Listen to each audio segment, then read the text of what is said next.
اللہ تبارک و تعالیٰ نے قرآن پاک میں انبیاء اکرام کی دعاؤں کو ذکر کیا۔ حضرت آدم علیہ السلام کی توبہ قبول فرمائی۔ کیسے قبول ہوئی؟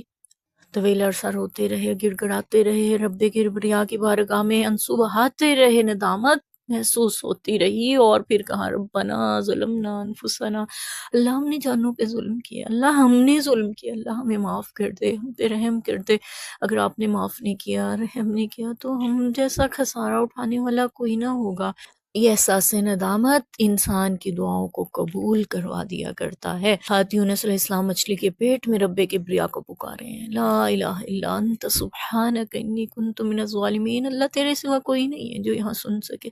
سمندر کی تہہ کا اندھیرا ہے، مچھلی کے پیٹ کا اندھیرا ہے، رات کا اندھیرا ہے، اللہ کون سن سکتا ہے؟ کون یہاں فریاد کو پہنچ سکتا ہے سوائے تیرے؟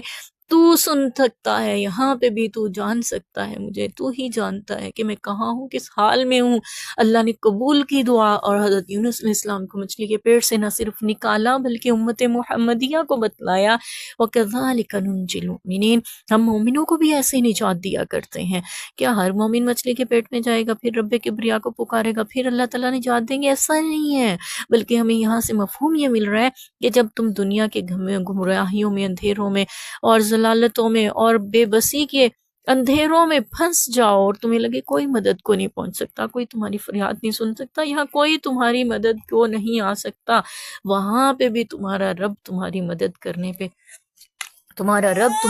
کرنے پہ قادر ہے۔ تم اس یقین کے ساتھ جب اسے پکارو گے تو یقیناً وہ تمہیں بھی نجات دے گا ان ظلمات سے، ان گمراہیوں سے، ان دلدلوں سے، ان مایوسیوں سے، ان پریشانیوں سے۔ حضرت زکریا علیہ السلام نے دعا مانگی اللہ تعالیٰ سے، رب انی وہن العظم منی واشتعل الرأس شیبا ولم اکن بدعائک رب شقیا، اللہ میرا سر تو بڑھاپے سے سفید ہو کے بھڑک اٹھا ہے، لیکن میں تجھ سے دعا مانگ کے کبھی محروم نہیں رہا، اللہ جب بھی مانگا تو نے دیا ہے۔ اور پھر دعا کیا مانگی؟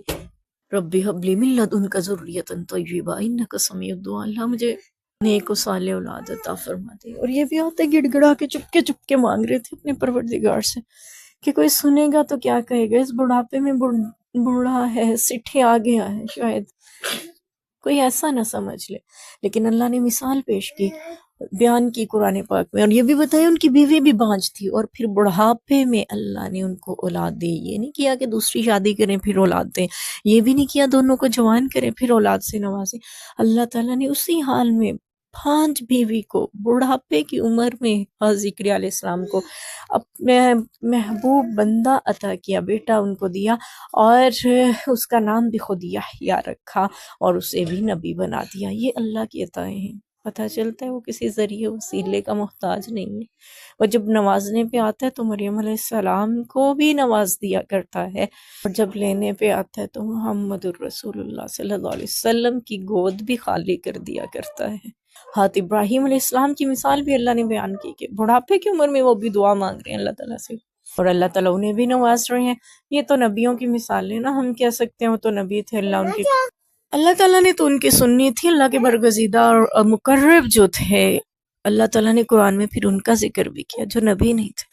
صحابیہ ہیں، نبی پاک صلی اللہ علیہ وسلم کے پاس آتی ہیں، عرض کرتی ہیں اللہ کے رسول ان کے شوہر نے زہار کر دیا ہے ان سے۔ زہار دور جاہلیت میں طلاق کو کہا جاتا تھا۔ حضرت خولہ بنت ثعلبہ رضی اللہ عنہ تشریف لاتی ہیں، عرض کرتی ہیں نبی پاک صلی اللہ علیہ وسلم کے حجرے میں آ کے، حضرت عائشہ فرماتی ہیں وہ نبی پاک سے بات کر رہی تھی اور مجھے اس کی بات سنائی نہیں دے رہی تھی، لیکن اللہ نے عرش سے ان کی بات کو سنا۔ نبی پاک صلی اللہ علیہ وسلم ان سے کہہ رہے تھے میں کیا کہہ سکتا ہوں، جب شریعت میں کوئی اس کا حکم نازل نہیں ہوا تو وہی ہوگا جو ہوتا آیا ہے۔ کہہ رہی تھی نہیں اللہ کے رسول کوئی اور حکم دینا، کچھ اور بتائیں، کوئی رائٹ، کوئی گنجائش، میں نے زندگی اس کے ساتھ گزار دی، میرے بچے چھوٹے ہیں، بڑھاپے کی عمر میں چھوڑ کے کہاں جاؤں۔ پہلے وہ صدیق اکبر کے پاس پہنچی، کبھی وہ حضرت عمر کے پاس، ہر کسی سے جواب ملتا چلا جا رہا ہے، تو رب کی بارگاہ میں سجدے میں جا گری ہے مسجد نبوی کے صحن میں، تو اللہ تعالیٰ نے نبی پاک صلی اللہ علیہ وسلم پہ وحی نازل فرمائی، قد سمیع اللہ قول التی تجادلک فی زوجہا۔ آپ صلی اللہ علیہ وسلم پہ اللہ نے سورہ مجادلہ کے نام سے سورت نازل کر دی۔ حضرت خولہ بنت ثعلبہ کی اس تڑپ بے قراری کو دیکھتے اور دعا کی قبول فرمائی ایسی کہ ساری امت کے لیے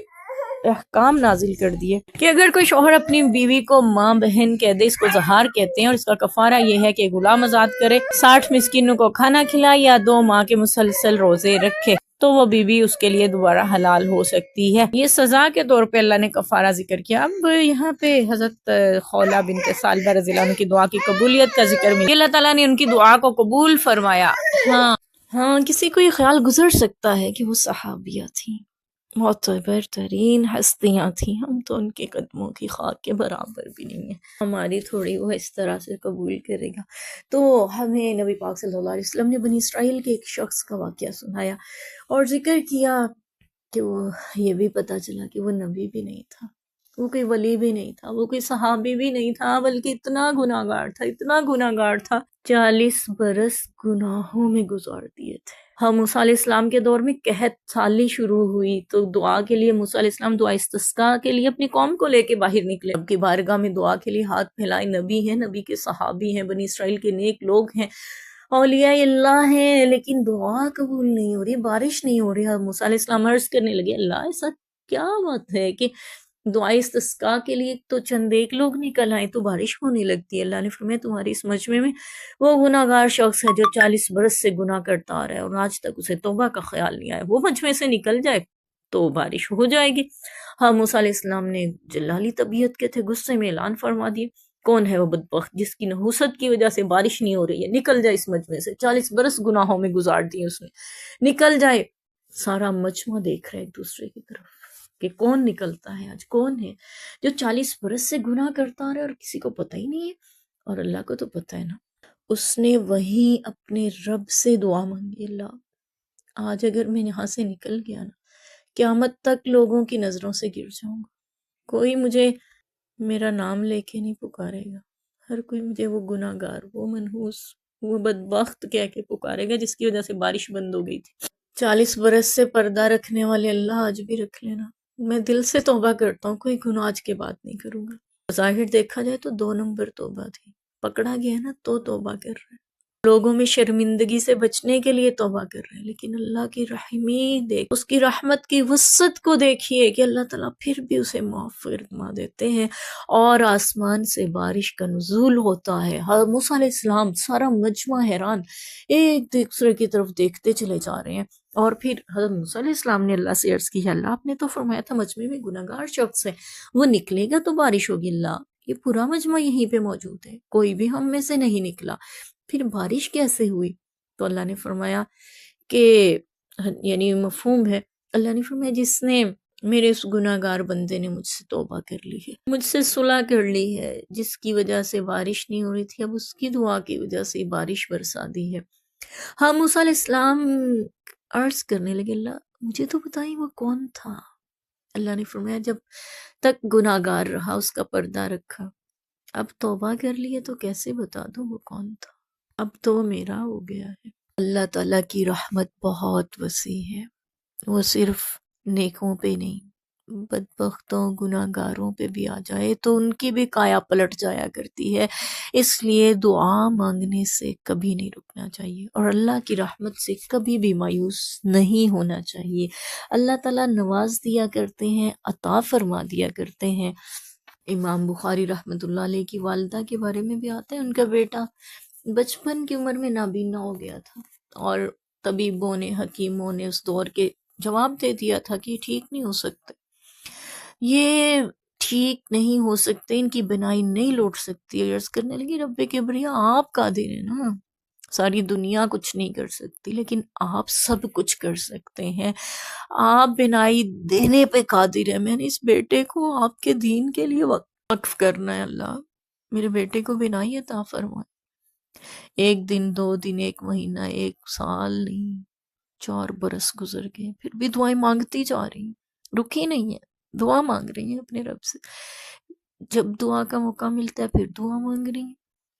اور پھر ایسا ہوا کہ اللہ تعالیٰ نے ان کو بینائی لوٹا دی، نہ صرف بصارت دی بلکہ بصیرت بھی ایسی دی کہ قرآن پاک کے بعد سب سے معتبر ترین کتاب بخاری شریف، حدیث بخاری جس کو ہم کہتے ہیں، وہ لکھ کے امت کے حوالے کر دی اور قیامت تک کے لیے اپنے لیے صدقہ جاریہ چھوڑ گئے، اپنی والدہ کے لیے صدقہ جاریہ بن گئے۔ یہ ماں کی تڑپ تھی، دعائیں تھیں اور اللہ کے قبول فرمائے، جب تک قبول نہیں ہوئی مانگتی گئی ہیں، اور صبر کا امتحان بھی تو دیکھیں اس بندی کا، 1 سال 2 سال 3 سال، ہم میں سے کوئی کتنی دیر کوئی دعا مانگ سکتا ہے؟ انہوں نے کہا نہیں اللہ جی آپ دینے پہ قادر ہے، میں آپ سے مانگ کے رہوں گی اور آپ عطا فرمائیں گے، اس یقین سے مانگ رہی ہیں، ہر روز مانگ رہی ہیں، ہر بار مانگ رہی ہیں، مانگتی چلی جا رہی ہیں، پھر رب کبریا نے بھی قبول فرمایا۔ اللہ ہمیں اتنی طویل آزمائشوں میں نہ ڈالے، ہم کمزور بندے ہیں، ہم تو بہت عادی ہیں آپ کی رحمتوں کے، آپ کی آزمائشوں کے قابل نہیں ہیں، ہمیں آزمائشوں میں نہ ڈالے۔ اللہ تعالیٰ ہماری دعاؤں کو قبول فرمائے، ذخیرہ آخرت بھی بنائے، دنیا میں بھی عطا فرمائے، ہمارے اوپر آنے والی مشکلات کو بھی ڈالے، اور دعا کے تمام تر درجات سے ہمیں فیض یاب فرمائے، آمین۔ ہمیں دعا مانگتے رہنے والا بنائے، آمین۔